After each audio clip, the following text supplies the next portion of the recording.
Okay, question number 4 में क्या बोला है? Show that the diagonals of a square are equal, bisect each other at right angle. मतलब यहां पर हमें तीन चीजों को प्रूव करना होगा। पहला तो क्या प्रूव करना पड़ेगा कि इक्वल डायगोनल्स है। ठीक है, जैसे अगर हम एक फिगर ले लें कि लेट से ABCD is a square, here we have ABCD और diagonal is BD and AC। तो पहला पार्ट क्या होगा प्रूव करने के लिए कि डायगोनल BD और AC इक्वल होना चाहिए। मतलब AC is equal to AC is equals to BD। ठीक है, ये प्रूव करना अपने को। चलिए प्रूविंग पार्ट पे आ जाते हैं। हमने क्या किया, इस फिगर में से, बड़े फिगर में से दो ट्राइंगल इस तरीके से निकाल लिए। अब देखो, अगर ये स्क्वायर है तो ये आपको पता होना चाहिए चारों साइड्स इक्वल होती है स्क्वायर की। अगर ये स्क्वायर है तो आपको ये पता होना चाहिए कि हर एंगल इसका 90 डिग्री होता है। तो मैंने लिया DAB और यहाँ ले लिया CBA। क्या क्या मेरे पास है? देखो, ये जो AD है ये BC के इक्वल है क्योंकि स्क्वायर की साइड्स इक्वल होती है। ये एंगल A और ये एंगल B दोनों इक्वल है क्योंकि दोनों 90 है। स्क्वायर के सारे एंगल 90 होते हैं। और ये लाइन AB जो है वो कॉमन लाइन है। तो SAS क्राइटेरिया से दोनों ट्राइंगल कॉन्ग्रुएंट हो गए और CPCT से AC और BD इक्वल हो गए। तो अब क्या लिखेंगे हम सबसे पहले कि in triangle DAB and triangle CBA, DAB and CBA क्या क्या है? DAB का लाइन DA जो है it is equal to CB।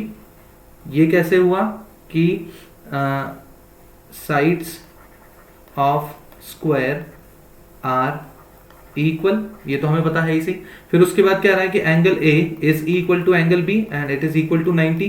Each angle of a square is of 90 degree and AB is equals to line BA which is a common one in both triangles. तो कौन सा criteria लगा?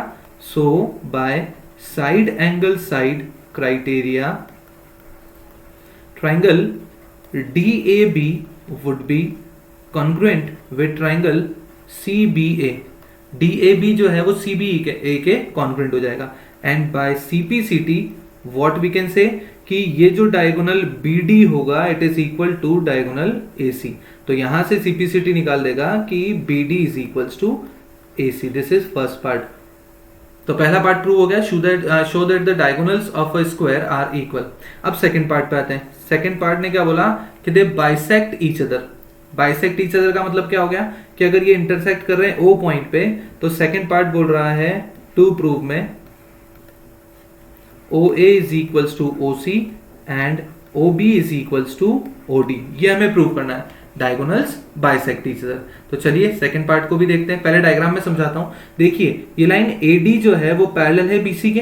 तो अगर ये दोनों लाइन पैरेलल है तो ये वाला जो एंगल D होगा it must be equal to this angle B, alternate interior angle. In the same manner ये जो एंगल C होगा ऊपर वाला, ये इस ऑल्टरनेट एंगल A के इक्वल होगा। अगेन ऑल्टरनेट इंटीरियर एंगल, वही ट्रांसवर्सल बदल रहा है और कुछ नहीं हो रहा है। पहले में ट्रांसवर्सल लिया BD को, दूसरे में ट्रांसवर्सल ले लिया AC को। अच्छा, ये थर्ड लाइन इस थर्ड लाइन की तो इक्वल है ही सही। क्यों? क्योंकि opposite sides of a square है तो इक्वल होती होती है। तो CPCT से पहले तो क्या हो गया, पहले तो ट्राइंगल कॉन्ग्रुएंट हो गए ASA क्राइटेरिया से। CPCT से क्या आ गया कि OD equal to OB and OC equal to OA। तो डायग्राम में तो मैंने तुम्हें प्रूव करके दिखा दिया। अब इसको हम लोग थ्योरेटिकली प्रूव करते हैं एक्सप्रेशंस की हेल्प से। तो मैंने क्या लिखा, मैंने लिखा कि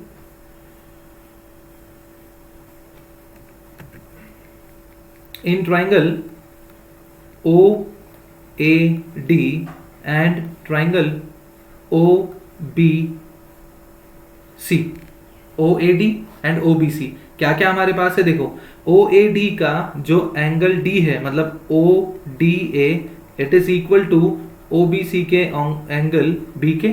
और ये क्यों इक्वल हुआ कि AD is parallel to BC and BD is transversal. ठीक है, so they are forming alternate interior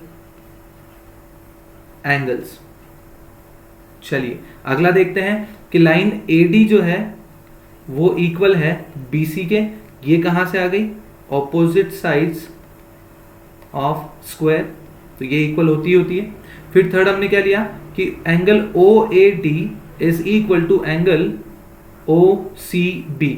ये कहां से आया, वापस से वही कि A D is parallel to B C, ये तो हमारे पास पैरेलल है ही सही, and this time A C is transversal. तो अगर ए सी ट्रांसवर्सल लिया तो ये जो दो एंगल इक्वल रखे हैं ये कौन से एंगल बन रहे हैं, alternate interior angles. We know that alternate interior angles are equal. तो कौन सा क्राइटेरिया लगा, so by A S A criteria triangle O A D would be congruent with triangle O B C. O A D जो है वो ओ B सी के congruent हो गया, और अगर ये कॉन्ग्रुएंट हो गया तो by C P C T what we can say कि O A equal to O B.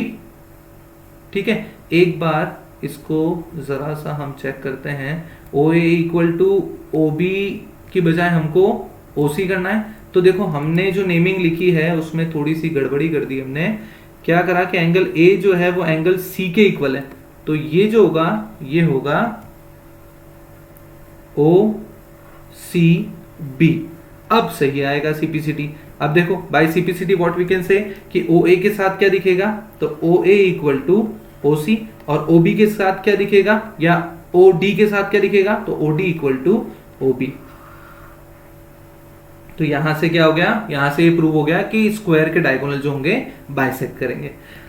अब तीसरा क्या बोला, तीसरा बोला बाइसेक्ट एट 90 डिग्री।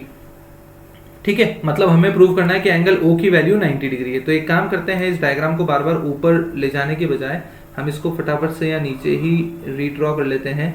ये कुछ इस तरीके का ABCD था, ये यहाँ पर डायगोनल्स बन रहे थे, इंटरसेक्टिंग पॉइंट वाज O, ये था A B C D। हम प्रूव कर चुके थे कि OA equal to OB, OC equal to OD, और ये जो हमारे डायगोनल्स है वो इक्वल है। ठीक है, थर्ड पार्ट क्या प्रूव करना है अपने को, थर्ड पार्ट प्रूव करना है कि एंगल O, कोई सा भी एंगल O जो बन रहा है आपका बीच में, इट इज ऑफ 90 डिग्री। कैसे प्रूव करें, देखो मैं समझा रहा हूं पहले डायग्राम में। ट्राइंगल लो ये वाला और ये वाला, मतलब AOD एंड OCD। इसमें क्या क्या देखो, OA जो है वो OC के इक्वल है, ये जो लाइन OD है ये कॉमन लाइन है, और ये जो AD है ये इस CD के इक्वल है, क्योंकि adjacent sides of a square, तो स्क्वायर की तो चारों साइड इक्वल होती है। तो SSS क्राइटेरिया से दोनों ट्राइंगल कॉन्ग्रुएंट हो गए। CPCT से ये एंगल O इस एंगल O के इक्वल हो जाएगा। अब since it is a straight line तो वो एंगल O कितना बना देगा, 90 बना देगा।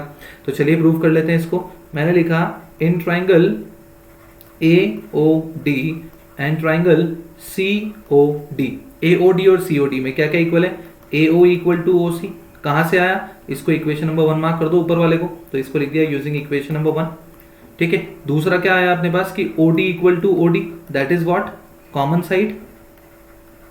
तीसरा क्या निकल के आ रहा है कि जो AD है वो CD के इक्वल है। ये कहां से आया, sides of a square are equal. तो कौन सा क्राइटेरिया लगा, तो मैंने लिखा so by SSS criteria triangle AOD would be congruent with triangle COD। AOD और COD कॉन्ग्रुएंट होगा, and by CPCT what we can say कि angle AOD must be equal to angle COD। ये तो आ गया हमारे पास CPCT। अब थोड़ी सी space बढ़ा के इसको और देख लेते हैं। जब AOD और COD इक्वल आ गया तो तुम देखो डायग्राम में AOD और COD क्या है, लीनियर पेयर है। तो मैं क्या लिखूंगा, सिंस एंगल AOD प्लस angle COD is equal to 180 degree. Why it is so, because they are forming linear pair. ठीक है, अब AOD की जगह COD रखो या COD की जगह AOD रखो तो बात बराबर ही है, क्योंकि ऊपर वाली इक्वेशन में बोथ आर इक्वल। तो this is twice of angle AOD is equal to 180 degree. That means angle AOD become 90 degree. और अगर एंगल O 90 डिग्री हो गया, इसका मतलब क्या हो गया, डायगोनल 90 डिग्री पे बाइसेक्ट होते हैं। So we can say diagonals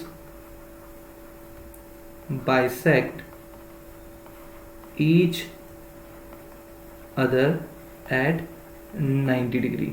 या फिर हम इसको ऐसा भी लिख सकते हैं, that means we can say कि जो BD होगा वो परपेंडिकुलर होगा AC के, क्योंकि इनका जो मीटिंग पॉइंट है O, उस पे कितने डिग्री का एंगल बन रहा है, 90 डिग्री का बन रहा है। तो मेरे हिसाब से ये जो क्वेश्चन का फोर्थ वाला क्वेश्चन था इस एक्सरसाइज का, वो आपको क्लियर हो गया होगा। 3 चीजें प्रूव करी। पहली बार डायगोनल इक्वल प्रूव करा, तो वही कॉन्ग्रुएंसी लगा दी ट्राइंगल डीएबी और सीबीए में। फिर उसके बाद हमने क्या करा, ऑपोजिट एंगल्स ले लिए, एओबी मतलब एओडी एंड बीओसी, दोनों को कॉन्ग्रुएंट प्रूव कर दिया एएसए से। और सीपीसीटी से क्या आ गए, डायगोनल्स के जो पॉइंट्स है, जो इंटरसेक्शन वाले पॉइंट है वो इक्वल आ गए, मतलब AO equal to OC and BO equal to OD. फिर तीसरा हमने क्या किया, हमें तो 90 डिग्री भी प्रूव करना था, तो this time we took adjacent angles triangles, मतलब एडीओ एंड सीडीओ, इनको लिया, तो उससे हमारे पास क्या आ गए, एंगल ओ की वैल्यू 90 डिग्री आ गई। 90 डिग्री आती है हमारा काम कंप्लीट हो गया। तो I hope question number 4 is clear to you. Thank you.